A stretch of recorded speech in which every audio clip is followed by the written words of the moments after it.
So I've been seeing a lot of people on TikTok starting to talk about how the rear delts, because they're so small and they're always the primary mover and shoulder extension, how every sagittal pullover is going to hit them effectively and that we don't need a separate rear delt fly exercise. Now, while the underlying mechanisms behind that reasoning is all true, here's why I still program a rear delt fly. So I'm sure a lot of you guys are familiar with TNF coming out and saying that one set 3 times a week is not going to be the best for muscle growth. And this has definitely spurred some controversy.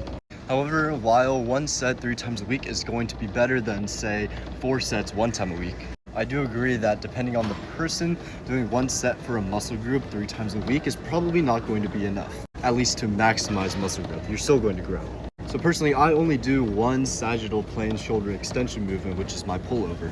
And yes, it is true that my rear delts are going to maximize their motor unit recruitment first. However, that is only 1 set 3 times a week for my rear delts. Now, I found that I'm able to do a sagittal plane shoulder extension as well as a transverse plane shoulder extension and still be able to properly recover my rear delts. And so obviously, if I'm able to properly recover from it and progress faster, I'm going to do more sets for my rear delts. But of course, if rear delts aren't a priority for you or something, then you don't need to do a rear delt fly because, again, that shoulder extension movement will properly work your rear delts enough to grow.